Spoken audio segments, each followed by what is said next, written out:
Hola, buenos días, ¿cómo andan? Les habla nuevamente Bárbara Maistegui. En esta oportunidad les voy a dictar una serie de teóricos, entre los cuales en primer lugar vamos a ver el citoesqueleto que está presente en las células eucariotas. Luego vamos a abordar el tema de uniones celulares, donde vamos a poder estudiar los diferentes mecanismos de adhesión que existen entre una célula y su vecina y entre una célula y la matriz extracelular. Y por último, vamos a ver el tema de la matriz extracelular, donde vamos a poder identificar todos los componentes que conforman esa matriz extracelular y las funciones que cumple en los diferentes tejidos. Ahora bien, ¿qué es el citoesqueleto? El citoesqueleto es una red dinámica de filamentos proteicos que, como dije recién, se encuentra exclusivamente en las células eucariotas. Estos filamentos proteicos cumplen en la célula diversas funciones. Entre ellas, constituyen lo que es el soporte estructural de la célula, manteniendo la forma tanto de la célula como del núcleo. Le otorgan resistencia mecánica a la célula. Participan en lo que es el movimiento celular a través de diferentes estructuras como pueden ser cilios, flagelos, lamelipodios, pseudópodos, filopodios, que vamos a ir viendo a lo largo de la clase.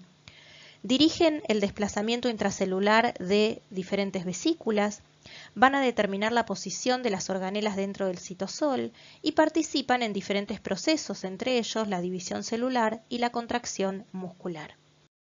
El citoesqueleto está compuesto por un gran número de proteínas. Entre ellas tenemos a las proteínas formadoras de los filamentos.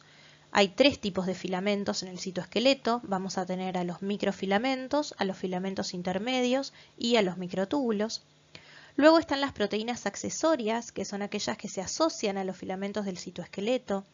Estas se asocian en respuesta a diferentes señales, ya sea intra o extracelulares, y van a determinar, por lo tanto, la dinámica de estos filamentos. Y por último tenemos a las proteínas motoras, que son aquellas que se mueven a lo largo de los filamentos, sobre todo de aquellos filamentos que se encuentran polarizados, y lo hacen con gasto de energía. Esta energía la obtienen a partir de la hidrólisis del ATP. El citoesqueleto entonces está formado por tres tipos de filamentos: los microfilamentos, los filamentos intermedios y los microtúbulos. Acá podemos observar un microfilamento, que también comúnmente lo denominamos filamento de actina, debido a que este microfilamento está formado por dos polímeros helicoidales que se encuentran constituidos por la proteína globular actina. Estas estructuras son delgadas y más bien flexibles, con un diámetro muy chiquito de 5 a 9 nanómetros, y de ahí su nombre de microfilamento. Tienen la capacidad de formar haces, redes y geles y se encuentran muy concentrados en lo que se denomina el córtex celular. El córtex es la región que se ubica justo por debajo de la membrana plasmática. Estos microfilamentos van a participar en diferentes procesos. Entre ellos participan de la citocinesis, o sea, de las etapas finales de la división celular. Participan en la locomoción a través de la formación de diversas estructuras como lamelipodios, filopodios, pseudópodos. Constituyen el eje de las microvellosidades y también participan en lo que es el proceso de contracción muscular. Luego tenemos a los filamentos intermedios que, como su nombre lo indica, presentan un diámetro intermedio. El diámetro de estos filamentos es de 10 nanómetros. Estos filamentos se caracterizan por estar formados por una familia numerosa y heterogénea de proteínas, o sea que no hay una única proteína que forme estos filamentos, sino que van a estar formados por diferentes proteínas según la célula en donde se encuentren.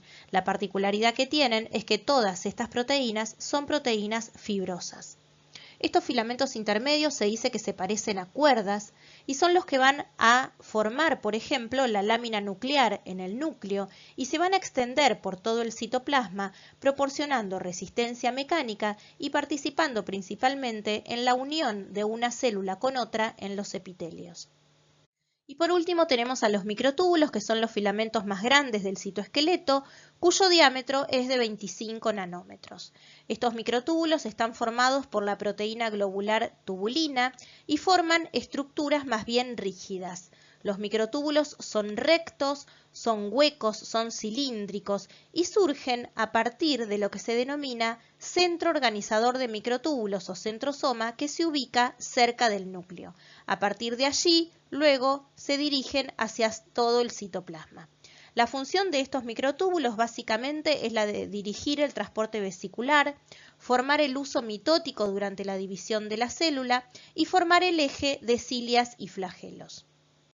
Estos tres filamentos, sin embargo, funcionan en conjunto y tienen la particularidad de formar estructuras muy dinámicas que se pueden ir modificando con rapidez según las condiciones en las que se encuentre la célula.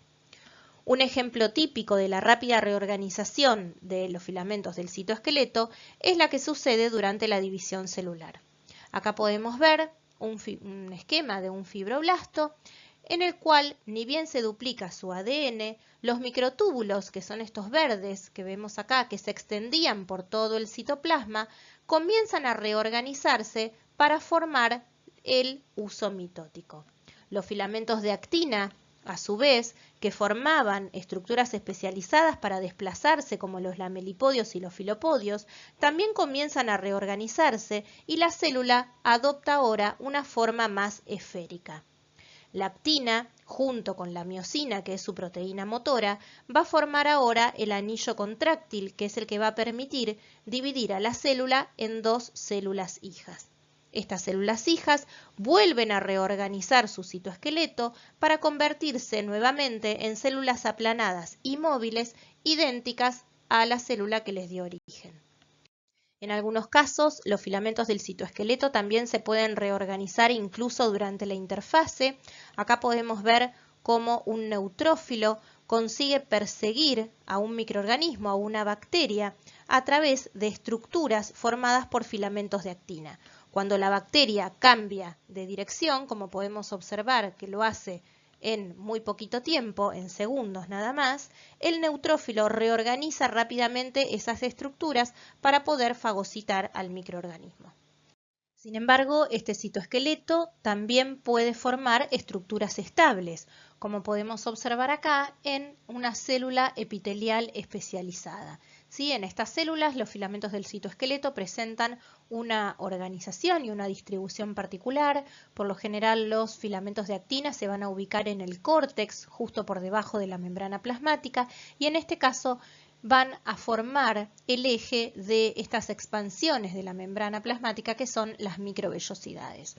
A su vez, los filamentos intermedios, que son estos celestes, van a participar sobre todo de la resistencia mecánica de la célula, pero más que nada en este caso en el anclaje entre una célula y sus vecinas y entre la célula y la matriz extracelular.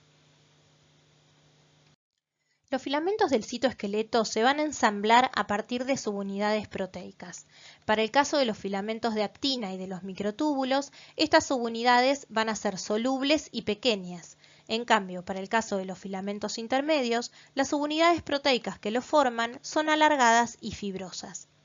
Cada una de estas subunidades proteicas se van a unir unas con otras mediante uniones débiles no covalentes para formar lo que se denomina protofilamento. Estas uniones débiles pueden ser puentes de hidrógeno, interacciones hidrofóbicas e interacciones iónicas que van a permitir la rápida polimerización y despolimerización de los distintos filamentos. Estas subunidades, sin embargo, no se van a unir en línea recta, debido a que eso sería térmicamente inestable, sino que lo que ocurre es que se van a unir muchos protofilamentos para formar finalmente un filamento. En el caso de los filamentos de actina, estos están formados por dos protofilamentos que están enrollados en una hélice alfa. En cambio, para el caso de los microtúbulos, estos están constituidos por 13 protofilamentos que se unen a su vez unos con otros a través de uniones débiles laterales. La formación del filamento con múltiples protofilamentos permite un dinamismo en sus extremos y esto, a su vez, le da cierta resistencia a la ruptura del filamento. ¿Por qué? Porque es más favorable energéticamente separar una subunidad en uno de los extremos que generar un corte en el centro del filamento. Los filamentos de actina son más delgados y por lo tanto se va a necesitar menos energía para romperlos. Sin embargo, estos filamentos de actina se agrupan en haces y por lo general se asocian a numerosas proteínas accesorias, formando estructuras más rígidas que le dan cierta resistencia mecánica. Ahora bien, ¿cómo ocurre la polimerización, o sea, la formación de un filamento? Bueno, acá vemos a modo de ejemplo la polimerización de un filamento de actina, en la cual podemos observar que este proceso ocurre en diferentes etapas. En un primer momento, las subunidades comienzan a ensamblarse, formando lo que se denomina agregado inicial o núcleo.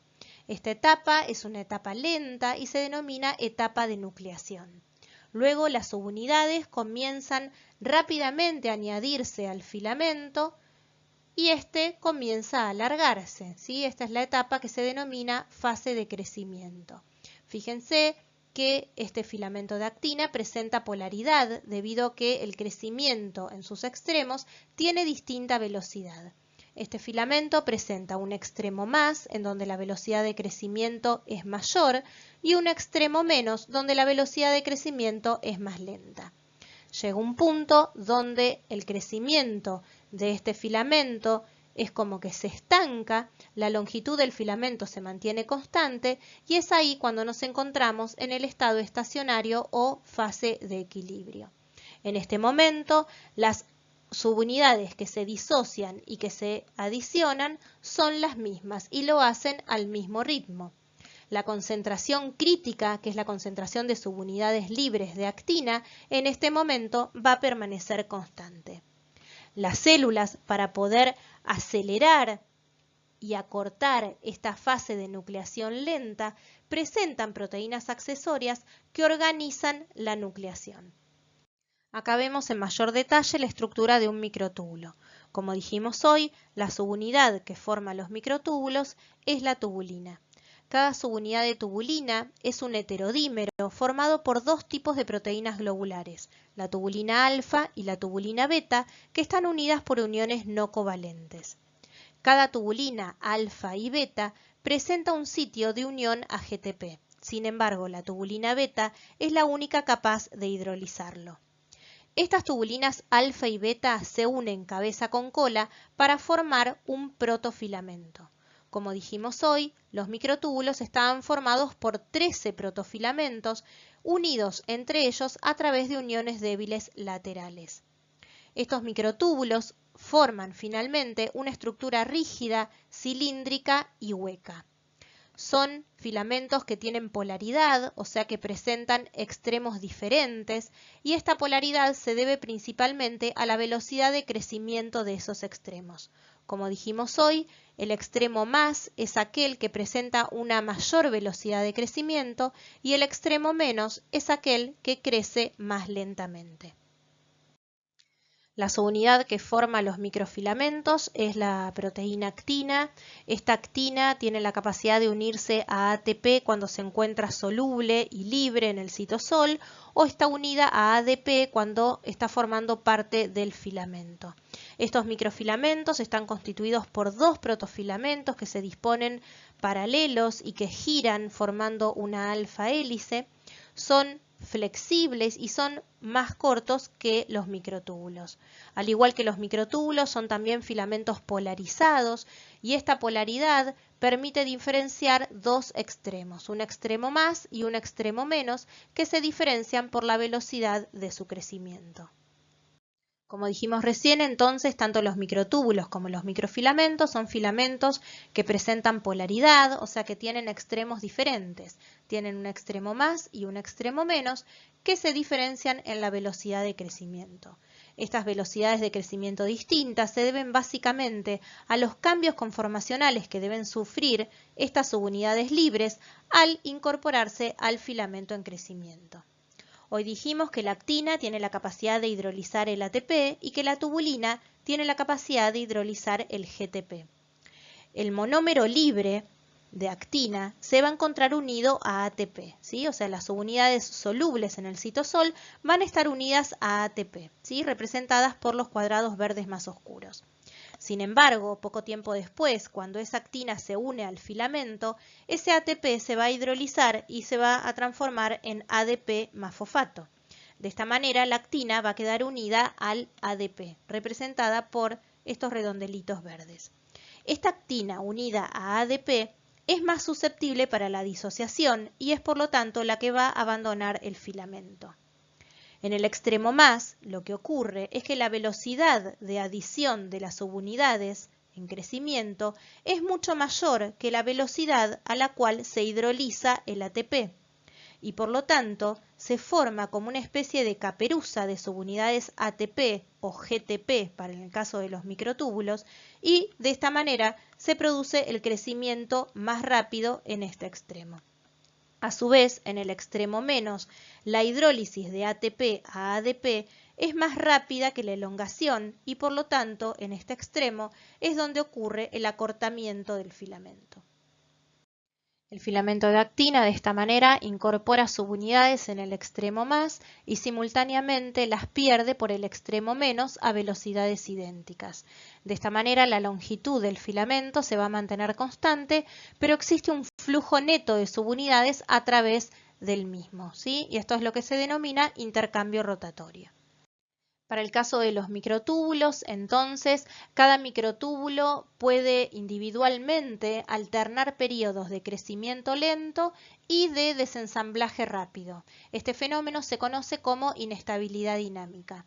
Los microtúbulos se despolimerizan unas 100 veces más rápidamente desde el extremo que contiene GDP que del extremo que contiene GTP.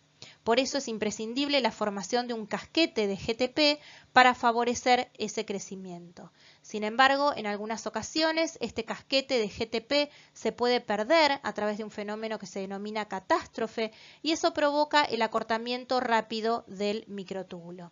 Sin embargo, este casquete se puede volver a construir a través de un proceso denominado rescate y de esta manera el microtúbulo puede crecer nuevamente. Acá vemos en mayor detalle cómo la subunidad beta de ese heterodímero de tubulina, cuando se une a GTP, genera la formación de protofilamentos rectos, lineales y estables. Ahora, cuando ese GTP se hidroliza y se transforma en GDP, esto genera un cambio conformacional en la tubulina beta que debilita los enlaces entre los heterodímeros de tubulina. De esta manera se genera un protofilamento curvado que favorece la despolimerización y por lo tanto la disociación del heterodímero de tubulina del filamento. Acá podemos ver cómo en una etapa de crecimiento se forma ese casquete de tubulinas beta unidas a GTP, pero que luego cuando ese GTP es hidrolizado a GDP se produce rápidamente el acortamiento del microtúbulo. Los cambios de longitud en los microtúbulos debido a esta polimerización y despolimerización son muchísimo más grandes que los que ocurren en los filamentos de actina. Existen diferentes compuestos que van a alterar justamente la polimerización de estos filamentos. Acá a modo de ejemplo tenemos algunos compuestos que alteran la polimerización de los filamentos de actina, ya sea o evitando la polimerización de esos filamentos, o sea, evitando el crecimiento de ese filamento, o estabilizándolo y de esta manera evitando que ese filamento se despolimerice. Acá tenemos también algunos ejemplos de diferentes compuestos que alteran pero la polimerización de los microtúbulos. Estos compuestos son todas drogas antimitóticas y son muy importantes debido a que se utilizan muchísimo en el tratamiento del cáncer. Tenemos entre ellos al Taxol o también llamado paclitaxel, al nocodazol y a la colchicina. El efecto que tienen estos compuestos es que estabilizan a los microtúbulos, o sea que evitan que ese microtúbulo se despolimerice, o directamente evitan la polimerización o el crecimiento de los microtúbulos. De esta manera, estos compuestos bloquean la división celular y provocan la muerte por apoptosis de las células tumorales. Bien, en cuanto a los filamentos intermedios, estos filamentos son muy abundantes en aquellas células que están sometidas a estrés mecánico, debido a que van a proporcionar la fuerza y la resistencia necesaria para esas células. También juegan un rol muy importante en la unión de una célula con su vecina a través de los desmosomas o entre una célula y la matriz extracelular mediante los hemidesmosomas, y también forman parte de la lámina nuclear que se ubica por debajo de la membrana nuclear interna. Estos filamentos intermedios están formados por proteínas alargadas, todas proteínas fibrosas. Recuerden que los filamentos de actina y los microtúbulos estaban conformados por proteínas globulares. Acá entonces las proteínas son fibrosas y van a ser diferentes según el tipo de célula donde se encuentren estos filamentos intermedios. Este monómero va a presentar una región en forma de alfa hélice. Luego este monómero se va a unir a otro formando una superhélice y constituyendo lo que se denomina un dímero, ¿sí? Dos dímeros se van a unir formando un tetrámero y esta unión se produce de manera antiparalela. Esto permite que los dos extremos de ese tetrámero sean iguales. El tetrámero va a ser la subunidad de los filamentos intermedios. Entonces, estos tetrámeros son los que se van a ir ensamblando unos con otros para formar finalmente un protofilamento. Como los extremos de ese protofilamento van a ser idénticos, se dice que estos filamentos intermedios no presentan polaridad, a diferencia de lo que veíamos con los filamentos de actina y con los microtúbulos. 8 de esos protofilamentos son los que van a constituir finalmente un filamento intermedio. Bien, como les dije recién, entonces los filamentos intermedios están formados por proteínas fibrosas y esas proteínas van a ser diferentes según los distintos tipos celulares. Por ejemplo, para el caso de los filamentos intermedios que forman la lámina nuclear, la proteína que forma esos filamentos va a ser la laminina. En el caso de las células de origen mesenquimático, los filamentos intermedios van a estar formados por vimentina. La desmina va a estar presente en los filamentos intermedios de las células musculares. En las células epiteliales, por ejemplo, los filamentos intermedios van a estar formados por la proteína queratina. Y para el caso de las neuronas, tenemos neurofilamentos que están formados por las proteínas NFL, NFM y NFH. Como vimos recién entonces en las células epiteliales, los filamentos intermedios están formados por la proteína queratina. Existen diferentes tipos de queratina, en el hombre puede haber más de 50 queratinas diferentes. Hay una mutación a nivel del gen que codifica para la queratina que se asocia a una enfermedad que se llama epidermólisis ampollar simple. Acá podemos ver en una fotografía cómo se observa un epitelio normal y acá lo vemos en presencia de la mutación del gen que codifica para la queratina.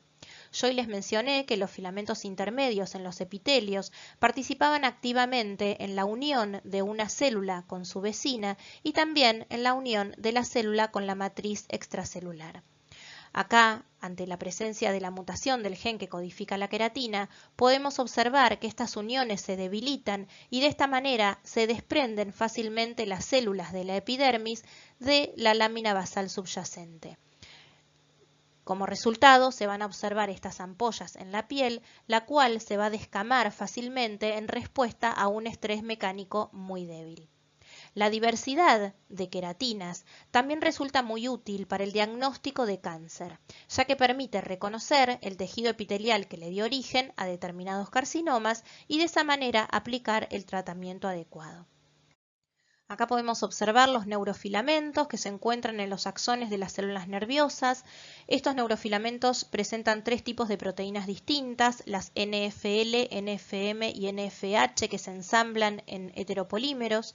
La NFL y la H tienen un dominio C-terminal muy largo que sobresale lateralmente del filamento, es este que observamos acá, y hace contacto con filamentos vecinos proporcionando resistencia a la tensión.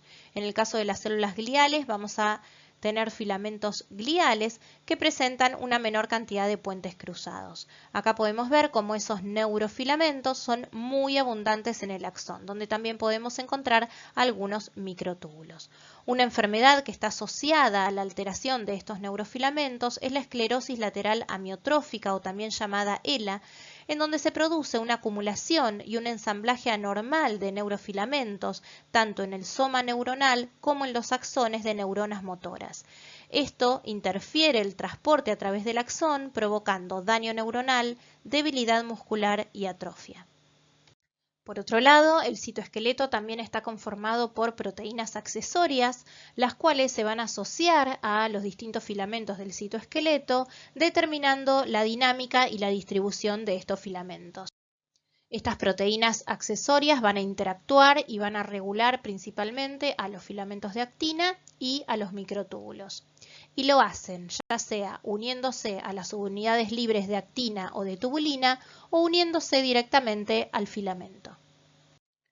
Acá podemos ver, por ejemplo, aquellas proteínas accesorias que se van a unir a las subunidades libres de actina.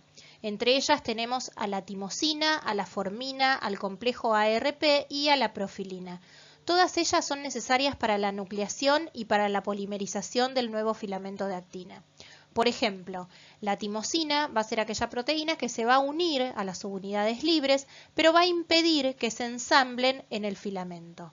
En cambio, la profilina, por el contrario, es la que va a permitir que estas subunidades se unan al filamento en crecimiento y por lo tanto que éste se alargue. Los filamentos de actina se nuclean en la membrana plasmática y forman lo que se denomina el córtex celular, situado justo por debajo de la membrana plasmática. Estos filamentos de actina van a formar el eje de numerosas estructuras que surgen como evaginaciones de esa membrana plasmática, como por ejemplo las microvellosidades, los filopodios y los lamelipodios. Tanto los filopodios como los lamelipodios los utiliza la célula para poder desplazarse. La nucleación de actina va a depender de señales extracelulares, que van a desencadenar rápidos cambios en la forma y en la rigidez según los cambios del entorno. Por otro lado, tenemos entonces aquellas proteínas accesorias que se van a unir directamente al filamento de actina o en sus extremos. Estas proteínas van a ser necesarias para la estabilización del filamento de actina, como es el caso de la cofilina, la gelsolina, la proteína casquete y la tropomiosina, o también están aquellas proteínas que van a participar de la formación de haces, redes y geles. Acá vemos entonces a una de esas proteínas accesorias, que es la tropomiosina, que lo que hace justamente es unirse al filamento de actina para estabilizarlo y para evitar de esta manera que se unan otras proteínas. La tropomiosina, vamos a ver más adelante en la clase, pero participa en el proceso de contracción muscular. Por otro lado, tenemos a la proteína casquete, la cual se va a unir al extremo más del filamento de actina y de esta manera lo estabiliza porque enlentece tanto la polimerización como su disociación.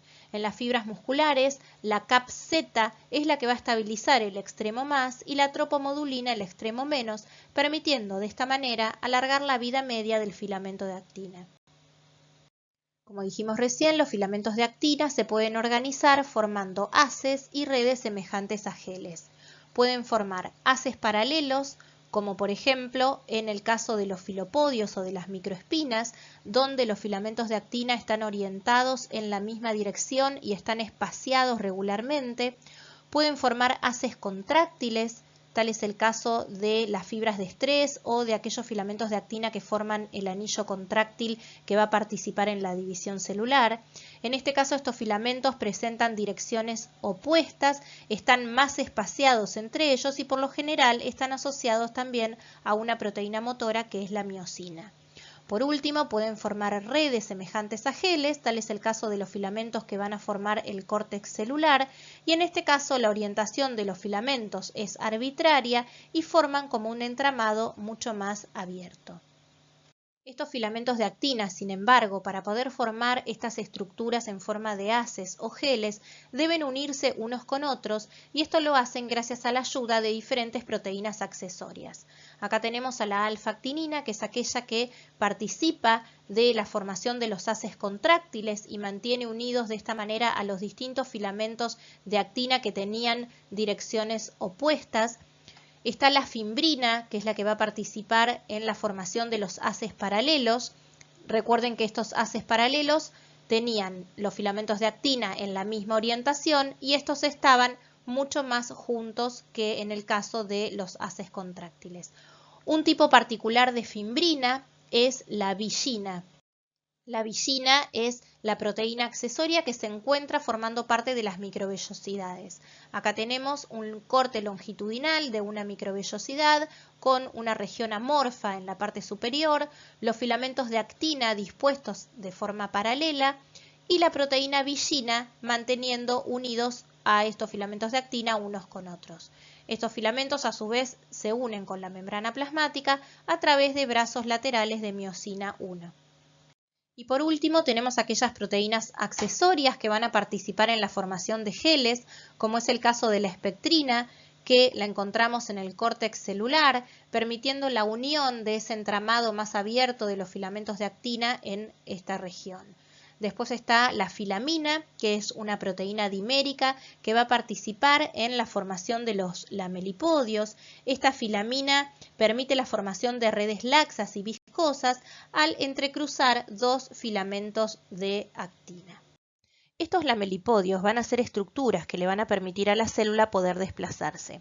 Acá vemos como ejemplo células de melanoma en las cuales la expresión o no de esta proteína accesoria filamina va a determinar si estas células son poco metastizantes o muy metastizantes. Por ejemplo, acá vemos donde células de melanoma que no expresan filamina no van a poder desarrollar esos lamelipodios, por lo tanto no van a poder desplazarse y por eso decimos que son poco metastizantes. Por el contrario, aquellas células de melanoma que sí expresan filamina van a poder desplazarse correctamente con sus lamelipodios y de esa manera podemos determinar que estas células son muy metastizantes. Todas estas estructuras formadas por filamentos de actina van a ser diferentes según los distintos tipos celulares. Vamos a encontrar filopodios, microespinas, lamelipodios y pseudópodos. Todas ellas son protuberancias que surgen como evaginaciones de la membrana plasmática que participan principalmente en el desplazamiento de la célula. Este movimiento consta de diferentes etapas. En un primer momento comienza la polimerización de los filamentos de actina a partir del córtex celular. Esta polimerización va ocurriendo en el extremo más de los filamentos de actina y genera una protuberancia, que en este caso vemos como ejemplo la formación de un lamelipodio. ¿Sí? Este lamelipodio va a comenzar su avance hacia adelante debido a que en la parte posterior de la célula ocurre una contracción gracias a la acción de una proteína motora que es la miosina 2. En este momento los filamentos de actina se unen al sustrato a través de contactos focales y generan una atracción permitiendo el desplazamiento hacia adelante de la célula. Acá podemos observar a los filopodios que son característicos de los fibroblastos, por ejemplo. Estos filopodios son protuberancias delgadas y rígidas que presentan un haz laxo de filamentos de actina que están orientados con su extremo más hacia el exterior. La diferencia que hay entre los filopodios y las microespinas es en cuanto a la longitud. Los filopodios son más largos, pero presentan una estructura muy similar. Luego tenemos a los lamelipodios. Estos lamelipodios son delgadas protuberancias más laminares formadas por una densa red de filamentos de actina que se comportan como una unidad. Estos lamelipodios son característicos de las células epiteliales, de los fibroblastos y de las neuronas. Por último tenemos a los pseudópodos, que son pequeñas proyecciones con un gel tridimensional de filamentos de actina. Estos son característicos, por ejemplo, de las amebas, que utilizan estas estructuras para poder alimentarse, o, en el caso de los neutrófilos, que utilizan estos pseudópodos para poder fagocitar a los microorganismos invasores. Estas proteínas accesorias, como dijimos hoy, también pueden interactuar con los microtúbulos. Algunas de esas proteínas se van a unir a las subunidades libres de tubulina, como por ejemplo la gamma-tubulina o la estatmina. La gamma-tubulina va a participar sobre todo en la etapa de nucleación de los microtúbulos y la estatmina va a interferir en la polimerización del microtúbulo, ya que se une a las subunidades de tubulina impidiendo su ensamblaje. Las células animales presentan un centro organizador de microtúbulos llamado centrosoma. Este centrosoma está formado por un par de centríolos y sustancia amorfa que los rodea y se ubica cerca del núcleo. A partir de aquí, los microtúbulos comienzan a emerger y van a crecer con su extremo más hacia la periferia. Estos microtúbulos, para poder nuclearse y comenzar la polimerización, necesitan de una proteína que se llama tubulina gamma. Esta tubulina gamma, que es esta azul que tenemos acá, junto con otras proteínas accesorias, constituyen un complejo en forma de anillo a partir del cual comienza la polimerización de estos microtúbulos. Acá tenemos entonces el par de centríolos y la matriz amorfa que los rodea, que constituyen el centrosoma.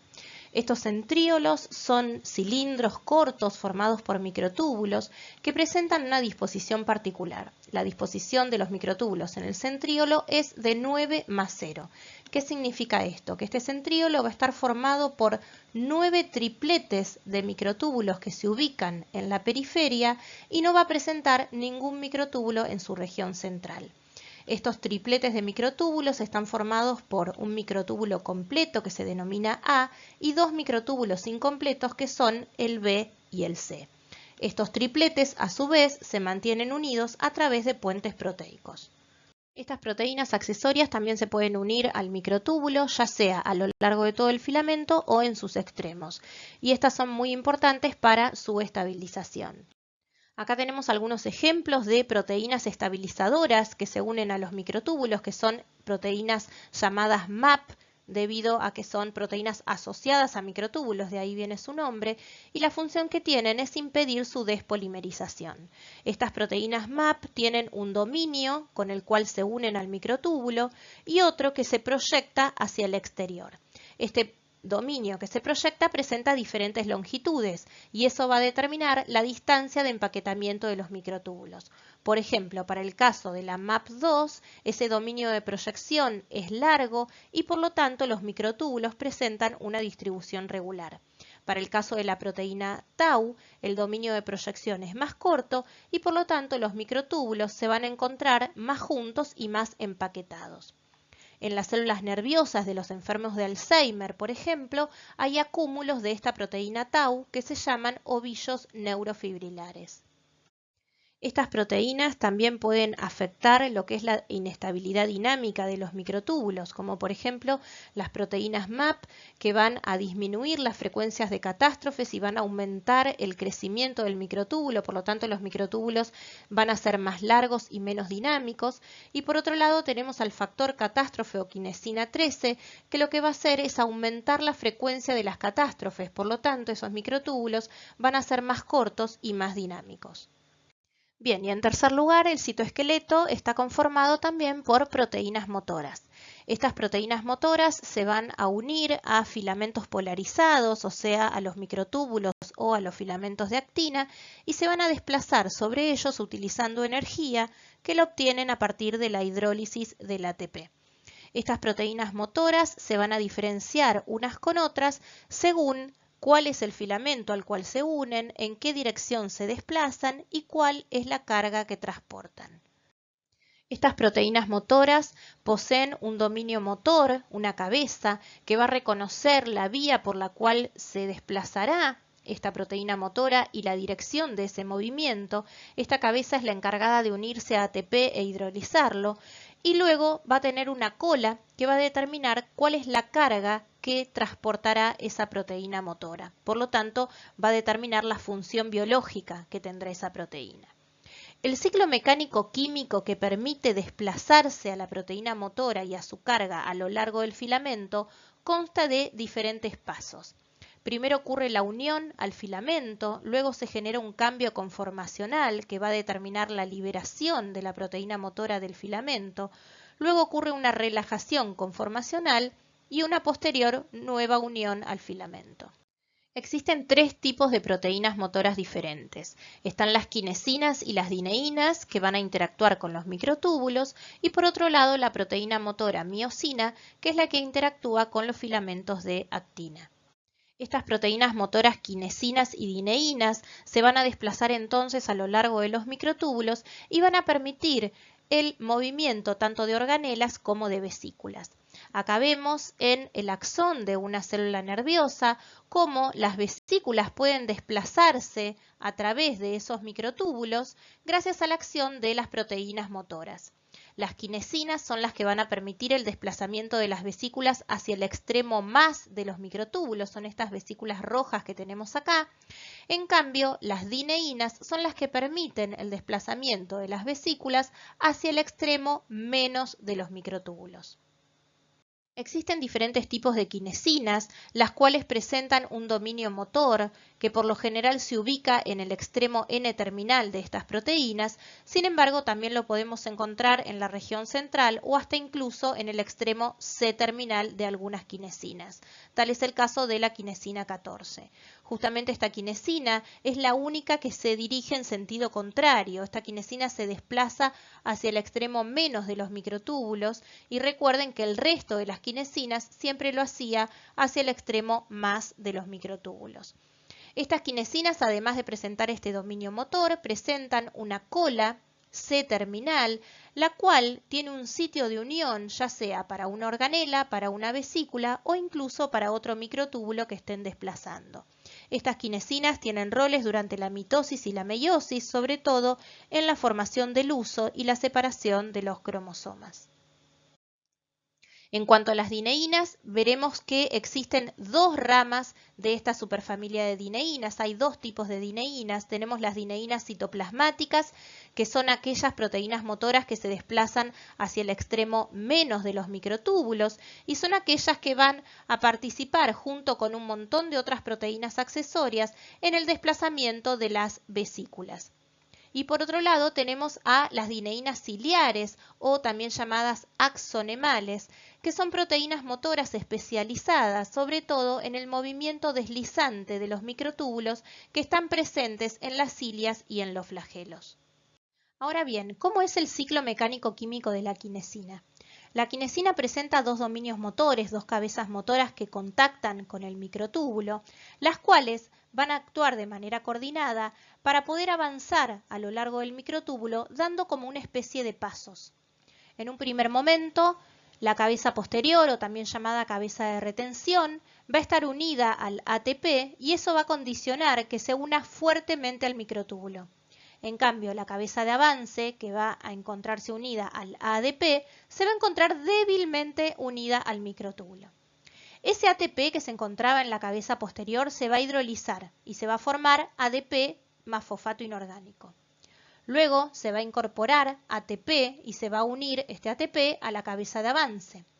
La unión del ATP a la cabeza de avance genera un cambio conformacional en lo que se llama cuello conector, que permite impulsar la cabeza posterior que se encontraba unida a ADP hacia adelante, dando como una especie de paso para avanzar a lo largo del microtúbulo. Para el caso de la dineína, el mecanismo es diferente, sin embargo, el golpe de fuerza de esta proteína motora también depende de la hidrólisis del ATP.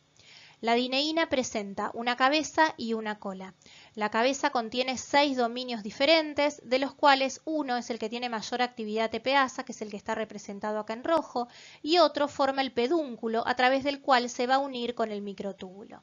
Acá podemos observar esa cabeza, ¿sí?, con el pedúnculo y todos los dominios donde se encuentra el que tiene mayor actividad ATPasa, y la cola, a través de la cual se va a unir a la carga, ya sea una vesícula u otro microtúbulo. Cuando esta proteína motora está unida a ATP, no puede unirse al microtúbulo. Ahora, cuando ese ATP es hidrolizado y se forma ADP más fosfato, esto induce a que el pedúnculo se adhiera al microtúbulo. La liberación del ADP y del fosfato inorgánico provoca lo que se denomina golpe de potencia. Se genera un cambio conformacional en la cabeza motora que rota tanto la cabeza como el pedúnculo y de esta manera esta dineína avanza hacia el extremo menos del microtúbulo. Los cilios y los flagelos son estructuras móviles altamente especializadas que están formadas por microtúbulos y por la proteína motora dineína. Los flagelos los podemos encontrar, por ejemplo, en los protozoos que utilizan esta estructura como medio de locomoción. Un ejemplo típico de una célula que presenta flagelo es el espermatozoide. Esta estructura única le sirve al espermatozoide como medio de propulsión. Estos flagelos tienen una ultraestructura interna muy semejante a los cilios, sin embargo se diferencian de ellos por su movimiento, que es ondulante, y por ser mucho más largos. Los cilios, al contrario, siempre se encuentran en mayor cantidad y son más cortos que los flagelos. Estos los podemos encontrar en los protozoos, que utilizan los cilios como medio de locomoción y también para captar sustancias alimenticias. Podemos encontrar células ciliadas además en el tracto respiratorio humano. Estas células ciliadas tienen la capacidad de trasladar hacia la boca grandes cantidades de moco que contienen partículas atrapadas de polvo o células muertas. También podemos encontrar células ciliadas en el oviducto, que son las encargadas de trasladar, por ejemplo, a los oocitos. El movimiento de los cilios y los flagelos es diferente. Los flagelos presentan un movimiento de tipo ondulante que le permiten a las células nadar en un medio líquido. Acá, este movimiento ondulante se da desde la base del flagelo hasta la punta. En cambio, en las cilias existe un movimiento de tipo coordinado que le permite empujar en un medio líquido. Este movimiento ciliar es semejante a una brazada de un nadador y consta de un golpe de potencia seguido de un movimiento de recuperación mucho más lento. El movimiento de los cilios y los flagelos está producido por la flexión de su eje, que se denomina axonema. Este eje central de cilios y flagelos está formado por microtúbulos y proteínas asociadas. El axonema tiene una disposición característica de microtúbulos que se denomina 9+2, debido a que presenta 9 pares de microtúbulos periféricos y un par de microtúbulos centrales. Los microtúbulos centrales son microtúbulos completos, o sea, formados por 13 protofilamentos, y se encuentran rodeados por una vaina interna. Los pares de microtúbulos periféricos, al contrario, presentan un microtúbulo completo, que se denomina microtúbulo A, y un microtúbulo incompleto, que se denomina microtúbulo B. El microtúbulo A está formado por 13 protofilamentos y el B está formado por 11 protofilamentos. Estos dobletes de microtúbulos están unidos unos con otros a través de una proteína que se denomina nexina y se unen a la vaina central a través de espinas radiales, que son estas marrones que vemos acá.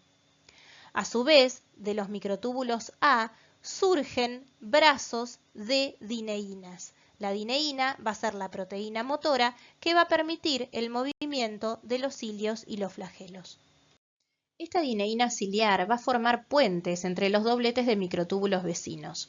Acá vemos cómo esta proteína motora, esta dineína, se va a unir a través de su cola con un microtúbulo A y se va a unir por medio de su cabeza motora al microtúbulo B.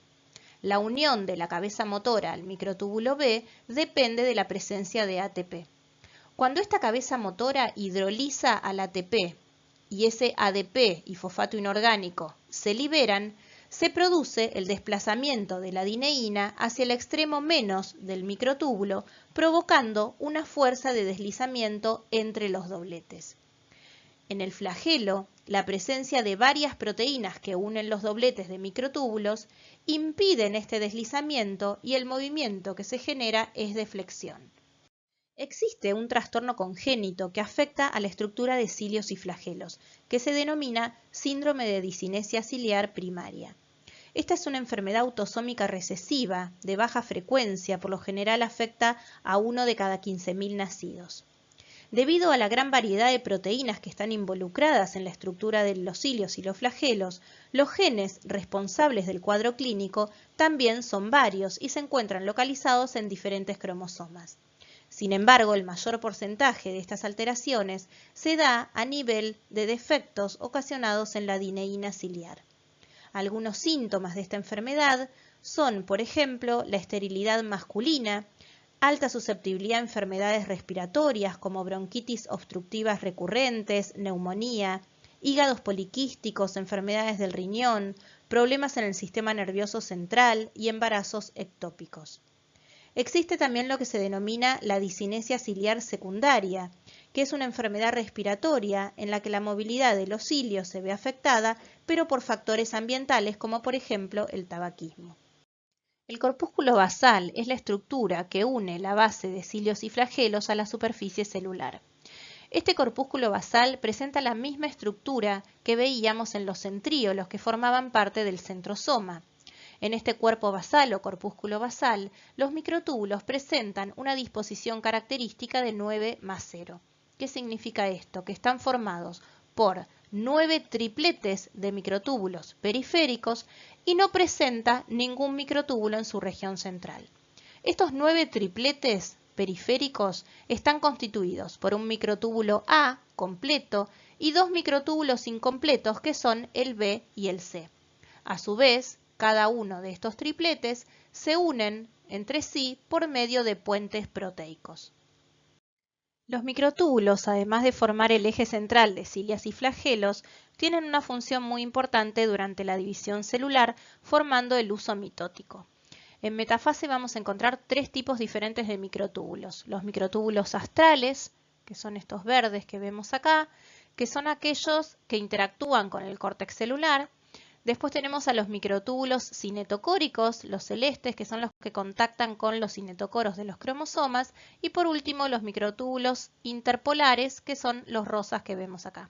Estos microtúbulos tienen su extremo menos en los centrosomas y luego tienen su extremo más hacia la periferia. Durante la división celular también van a participar numerosas proteínas motoras. Entre ellas la quinesina 5, que es aquella proteína motora que presenta 2 dominios motores que se van a desplazar hacia los extremos más de 2 microtúbulos antiparalelos y de esta manera estos microtúbulos se van a deslizar en sentidos opuestos. Esta quinesina, por lo tanto, tiende a separar los polos. La quinesina 14 es aquella que tiene un solo dominio motor y es la única que se desplazaba hacia el extremo menos de los microtúbulos y por lo tanto va a tender a juntar los polos. La quinesina 4 y la 10 son quinesinas que se van a desplazar hacia el extremo más de los microtúbulos y se asocian a los cromosomas alejándolos de los polos. Y por último tenemos a las dineínas que se encuentran ancladas al córtex y se van a desplazar hacia el extremo menos del microtúbulo. A nivel de los centrómeros de los cromosomas se encuentran los cinetocoros. Estos cinetocoros proteicos presentan varios sitios de unión para los extremos más de los microtúbulos cinetocóricos. Cada sitio de unión presenta una estructura en forma de collar que rodea a esos microtúbulos. Cuando se produce la despolimerización de los microtúbulos, los protofilamentos del microtúbulo se curvan hacia afuera y empujan contra la estructura en forma de collar. Esto genera una fuerza que desplaza el cinetocoro hacia el extremo menos de los microtúbulos. Esto va a resultar muy importante para separar las cromátides hermanas durante la división de la célula.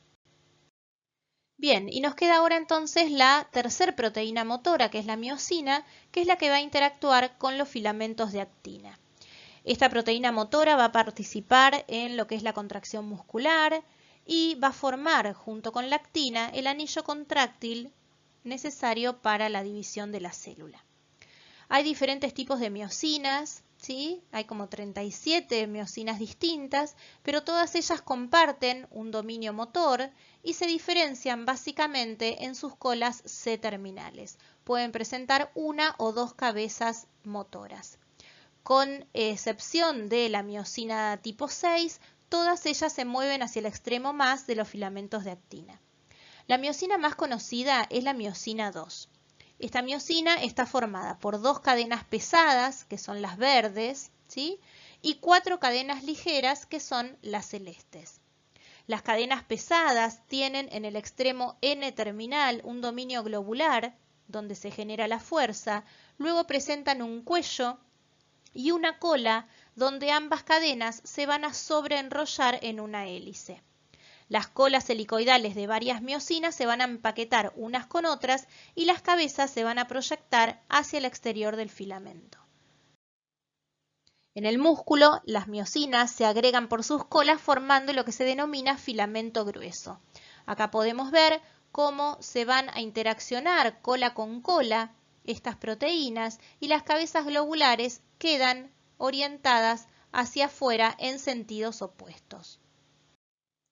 ¿Cómo es el ciclo mecánico-químico de la miosina? ¿Cómo esa proteína motora miosina se va a contactar con el filamento de actina. Este ciclo mecánico-químico de la miosina consta de diferentes etapas. En un primer momento, la cabeza de miosina se encuentra unida al filamento de actina independientemente de la presencia de ATP. Esto es lo que se denomina conformación de rigor, debido a que es la responsable del rigor mortis. Luego se produce la etapa de liberación, que es aquella que se genera cuando un ATP se une a la cabeza de miosina y esto produce un cambio conformacional de la miosina que va a desestabilizar la unión de la cabeza de miosina con el filamento de actina y de esa manera la miosina se separa.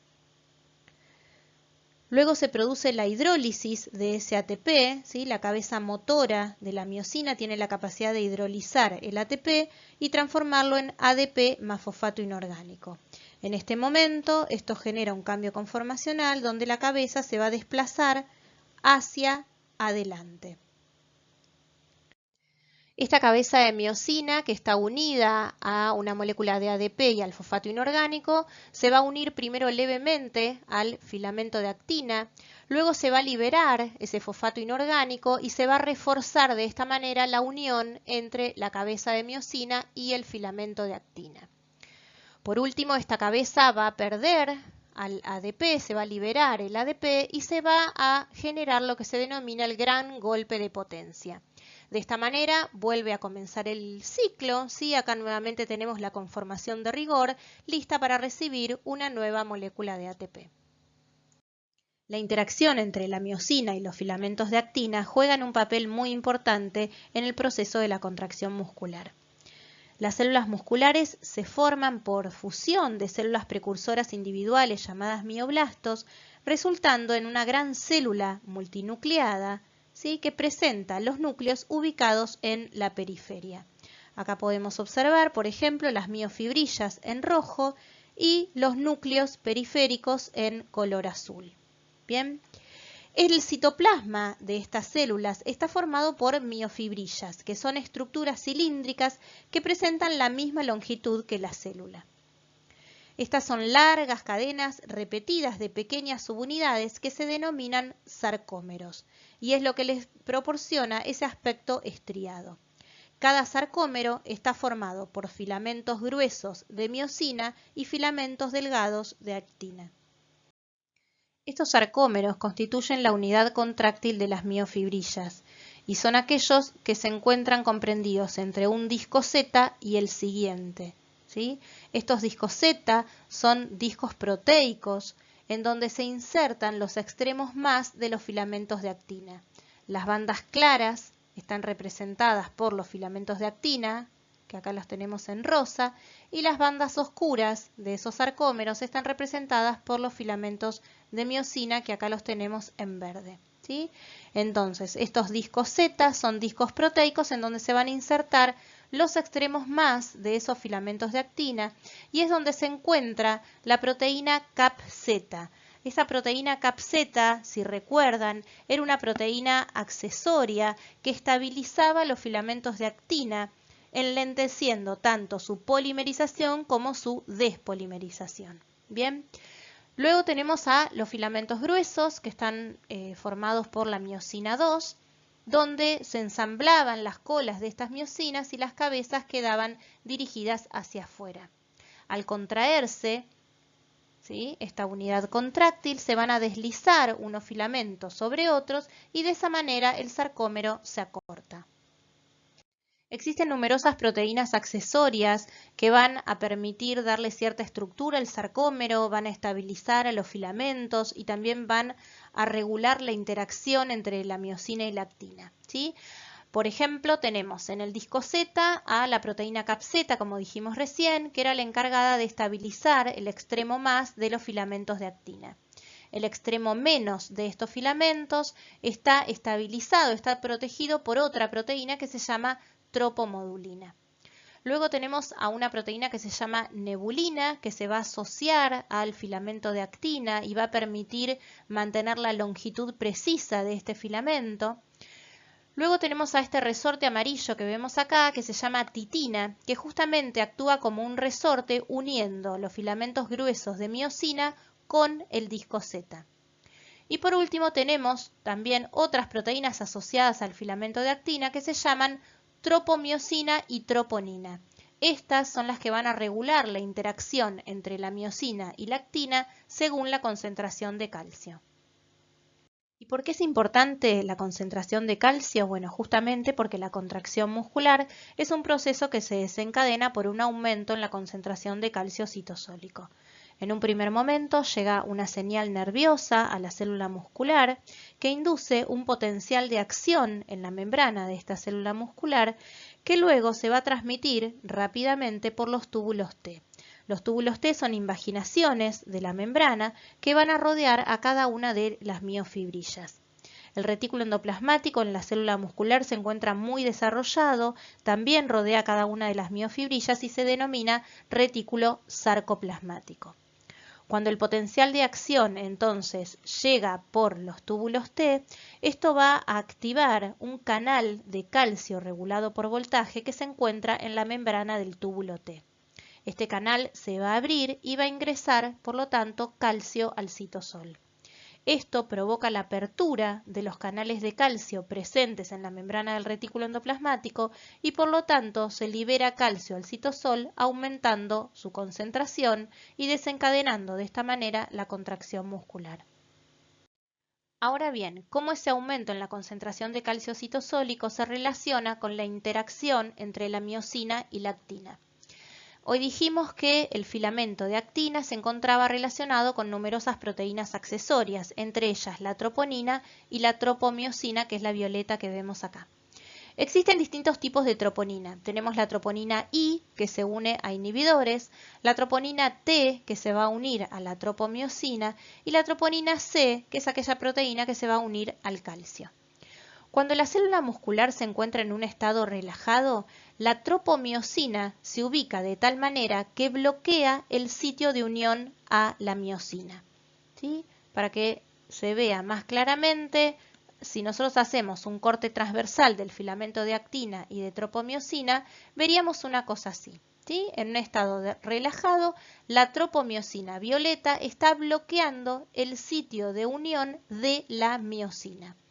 Ahora, cuando aumenta la concentración de calcio en el citosol, ese calcio se va a unir en un primer momento a la subunidad C de la troponina, se va a liberar la subunidad I de la troponina y la tropomiosina se va a desplazar, permitiendo que la miosina interaccione con la actina, ¿sí? O sea, deja expuesto el lugar de unión a la miosina y de esta manera se produce la contracción muscular.